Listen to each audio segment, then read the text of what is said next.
Umožnenie, odstúpenie, tzv. Odovzdanie sa, prijatie. Mocná energia prijatia. To je to, čo som vám chcela povedať.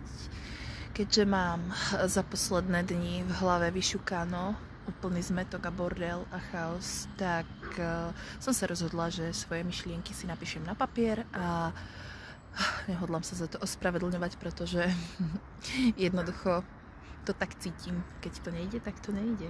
A presne o tom bude aj toto video.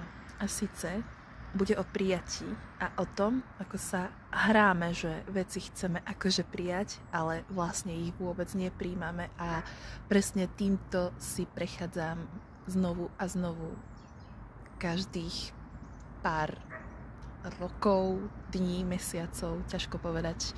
No evidentne je to nejaká prirodzená súčasť nášho života a možno, že po niektorí z nás sa v tom dokonca nájdú. Takže niekedy neviem, ako byť najlepšou verziou samej seba. Neviem byť láskavá, súcitná k ľuďom a už vôbec nie sama k sebe.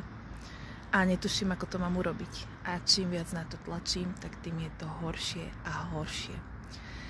Niekedy netuším, ako sa mám ukludniť, nastaviť sa na dôveru, lásku, nastaviť svoju myseľ na vnútorný pokoj. A čím viac sa snažím, tým je to horšie a horšie. Pretože bojujem už tak s dosť veľkou vojnou v sebe a snažím sa upokojiť tlak ďalším nátlakom a snažením sa. Možno je niekedy múdrejšie prijať to, že z tej úrovne vedomia, na ktorej som, nemám šancu uvidieť celú tú komplexnosť života. Niekedy som skrátka na to malá a neviem si to priznať, pretože moje ego je príliš veľké, alebo chce byť veľké, alebo si to chce myslieť a veriť tej ilúzii. A keďže si nemôžem pomôcť a nedokážem dôverovať životu, ostáva už len prijatie. Uznanie, že ja jednoducho nedôverujem. Neviem, nechcem, odmietam. Čím viac bojujem, ale ešte aj s tým bojom bojujem. To je taký paradox. Čím viac bojujem, tým sú problémy horšie a ani len sa nedokážem vzdať toho boja. A ako by som si nevedela pomôcť. Proste musím tam dávať ten natlak. I keď už viem, že už je veľa. A čo je veľa, to je veľa. Tak neustále, ako keby musím v tom pokračovať. Musím do toho niečo dávať a musím do toho investovať. I keď viem, že už je to zbytočné. Vtedy viem, že to opäť prichádza. Zas a znovu to zažívam, akoby čelím tomuto obrovskému boju s vesmírom. Znovu a znovu sa ocitám v rozbúrenej rieke a snažím sa s ňou bojovať. Snažím sa svojou vlastnou silou a vôľou vyhrať nad touto obrovskou riekou, čo je samozrejme absurdné, pretože to sa nikdy nemôže podariť. Vy skrátka sami v sebe, to ego vie, že prehráva, to ego vie, že sa snaží bojovať proti celku, proti jednote, proti tomu obrovskému masívu. A je to vopred prehraný boj, ale ako keby proste aj napriek tomu, že to logicky viete, tak si nemôžete pomôcť, proste bojujete, je nám to asi prirodzené, tak nejako bojovať, proste zachraňovať sa, keď máme pocit, že nám niečo hrozí, tak je to asi prirodzený sebaobranný mechanizmus.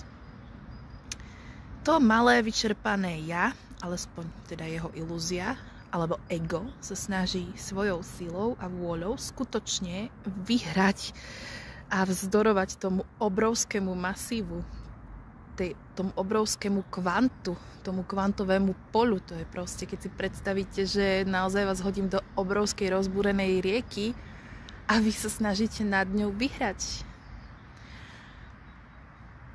Ego má strach, má prirodzený strach zo smrti a straty kontroly. Strach spustenia sa je staré ako ľudstvo samo. Neustále, všade sa s tým stretávam. To je takto, to má asi každý vždy a všade. Strach spustenia sa, strach z toho, čo bude o minútu. Neviem kam pôjdem, neviem čo bude. Vyrovnanie sa s neistotou však. strach spustenia sa. Pretože ono to niekedy naozaj nemusí byť sranda. Tí, čo máme problémy, alebo máte problémy s prílišnou kontrolou, viete, že je to asi taký pocit, ako keby som vás vysadila niekde s malou loďkou na rozbúrenom oceáne. Alebo je to asi taký pocit, ako keby som vás vyhodila z lietadla bez padáku a improvizuj. Improvizuj, dôveruj. Dôveruj životu. Spirituálne učenie. Daj si nejaké pozitívne mantry, afirmácie a ideš. Som trošku taká, sa snažím byť, neviem, či mi to ide, sarkastická, pretože takto nás to učí častokrát seba rozvoj. Napíš si niečo peknučké, ružovučké a ona to pôjde. Hej? Všetko je v tvojej hlave. No, leda hovno. Tí, čo ale naopak máte priamu skúsenosť s pustením sa, určite viete, že skôr či neskôr vám ani nič iné neostáva, iba pustiť sa. A častokrát je to skutočne sprevádzané pocitmi smrti. Naozaj sú to ako fakt také hrôzy. Ako ono to nie je, že by ste naozaj zomierali, ale to nedokážete ovládnuť. Ten pocit je snáď ešte horší, ako keby ste mali, že neexistovať. Nemám vtedy strach z neexistencie alebo ako smrti, že nebudem, ale mám strach, že sa snáď rozletím na milión kúskov a nikto ma už nikdy nezloží. Fakt ako, dajte si to do Google, že taký výraz, že ego death, alebo smrť ega, alebo psychospirituálna kríza, kríza identity a teda a teda. Neostáva nič iné, iba pustiť sa a častokrát je to sprevádzané pocitmi smrti. Mne už je to všetko jedno, nech už sa deje, čo chce.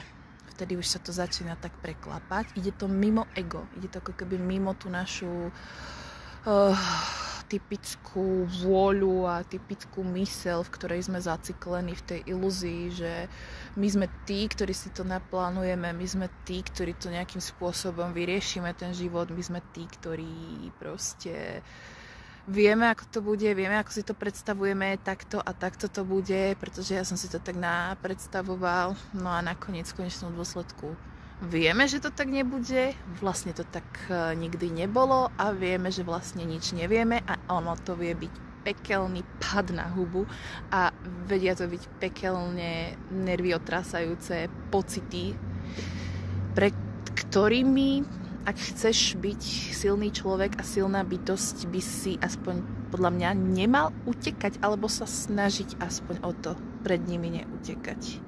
Takže už prichádza taký ten pocit v tejto fáze. Mne už je to všetko jedno, nech už sa deje, čo chce. Zažila som to veľakrát za život, preto sa s vami o to delím. Vtedy sa stane to, že vás ten prúd strhne so sebou. Hej? Prichádza tá smrť, že akože dobre, odovzdávam sa, nech už sa deje, čo chce. Nech už proste ako fakt, ja už ani neviem, čo neviem, ani neviem, čo urobiť, neurobiť a teda dovolujete, aby tá rieka vás strhla so sebou a ste zmierení tým pádom so smrťou. Vyslali ste signál, veľmi silný signál do tohto vesmíru, do tohto života. Áno, prijímam aj tú verziu, že by sa mi mohlo stať niečo hrozné, zlé, alebo že by som dokonca mohla zomrieť. Vy proste ten život v tej chvíli so všetkou láskou, úctou a pokorou jednoducho príjmete. Tak by som to nazvala. Prestávate bojovať. No a vy pocítite úľavu. Konečne si môžete odpočinúť od akejkoľvek vôle, tlaku, zodpovednosti, snaženia sa a sily. Áno, my sa snažíme preraziť hlavou múr, ako sa povie, a snažíme sa vykopávať tie dvere, ktoré vieme už dávno, že nie sú pre nás, ale nás to tak učia, že dáš to, hej, proste preraz to tam silou a vôľou, dáš to, daj si svoj cieľ a dokonči ho až do konca, lebo keď nie, tak si sráč, Ja vravím nie. Dvere, ktoré nie sú otvorené, nie sú moje dvere. To už som si všimla. A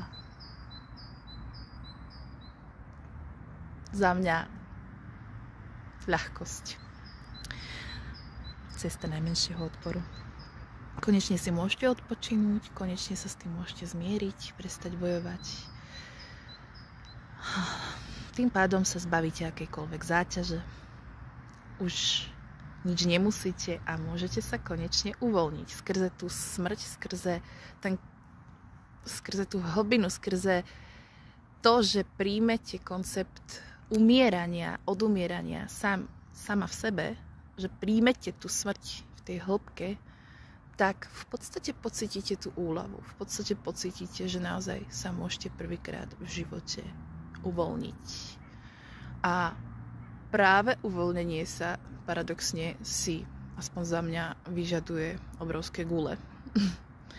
Vtedy sa častokrát stáva, že zistíte, že v skutočnosti tento prúd vás nakoniec donesie presne tam, kam chcete. Ono ide o taký paradox, že najprv so sebou bojujete, jak to malé decko. Stekáte sa, teda hneváte sa, trepete nožičkami ako to malé dieťa trojročné, že nie, nechcem, ja toto nechcem, daj mi pokoj, nebudem. A napokon zistíte, že keď tomu dáte šancu a keď príjmete tú smrť, že vás tá rieka strhne so sebou po tom prúde, tak zistíte, že vás nakoniec nezabila, ale doniesla vás presne tam, kam ste chceli, pretože vy nie ste vaše ego, vy nie ste vaša myseľ, vy ste súčasťou tej rieky. A to si ešte dopovieme, to asi možno trošku predbieham. Vtedy sa častokrát stáva presne tam, kam chcete. A dokonca si uvedomíte, že je ďaleko múdrejšie, užitočnejšie využiť obrovskú silu tejto rieky a ísť s ňou a nie proti nej. Využiť tú jej obrovskú silu, ten obrovský masív na to, aby ste napokon sa dostali tam, kam chcete a postupne sa učili púšťať kontrolu a dôverovať životu a tak ďalej. Pretože vy nie ste oddelení od tej rieky v skutočnosti. Podliehate ilúzii, že vy ste vhodení do rieky a že máte svoju vôľu, svoju oddelenosť a svoju silu a že môžete vzdorovať tomu obrovskému, nekonečnému masívu, ale v skutočnosti je to tak, že vy nie ste oddelenou časťou, vy ste priamo súčasťou a síce vy ste kvapkou v tej rieke, alebo povedzme, že vlnkou. A všimnete si to. Vtedy sa prebudíte, keď si všimnete, že nie ste oddelenou časťou, ale ste kvapkou alebo vlnou. A tým pádom je oveľa múdrejšie si uvedomiť, že je naozaj múdre dôverovať životu. Je naozaj múdrosť odvážne sa odovzdať životu, pretože po celý čas ste tým životom, tým vesmírom vy. Skrátka si konečne potrasiete rukou s tým vesmírom, ako s takým priateľom a priateľsky urobíte taký rituál, že dobre, kámo, tak ja sa ti teda vzdávam, ja sa ti odovzdávam. Zistíte, že o nič neprichádzate, nie ste ukrátení a nemusíte nič kontrolovať. Zrazu zistíte, že nič nemusíte urobiť na to, aby ste sa dostali tam, kam chcete. Práve naopak. Zistíte, že to, čo potrebujete urobiť, je prestať niektoré veci robiť a robiť toho menej. Lenže nás to učia všade opačne odjak živa.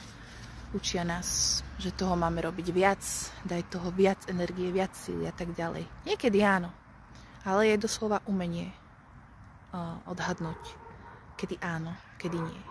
Niekedy je múdrejšie urobiť toho menej, niekedy je múdrejšie uznať, že niektoré veci proste nevieme, tak ako ja teraz tu sedím v tomto krásnom daždi mimochodom a proste rozímam na tom, že ja neviem, čo mám s touto situáciou robiť. Netuším. A čím viac na ňu tlačím, tak tým viac je zahmlená. A neviem. A nedokážem sa dokopať do toho pocitu, že som šťastná, že to neviem a že je mi z toho strašne dobre. Vôbec nie. Že jediné, čo niekedy ostáva, je zmieriť sa. Zmieriť sa s tým, že čo už. Prijať veci také, aké sú. A to som si o sebe myslela, aká som strašne múdra. Tak, teda nie som múdra. Úspešné zistenie tohto dňa. alespoň nie tak, ako by som si predstavovala, že by som mala, alebo chcela by som byť múdra. Ale možno, že to jedného krásneho dňa príde, keď nie v tomto živote, tak niekedy snáď určite. Tak veľa šťastia. Alebo veľa odvahy. Veľa odvahy do vášho umožňovania. Umožnite vesmíru, aby sa prejavil skrze vás, pretože aj tak nemáte na výber. Je pekná pravda, že tak či tak si to s vami urobí to, čo chce.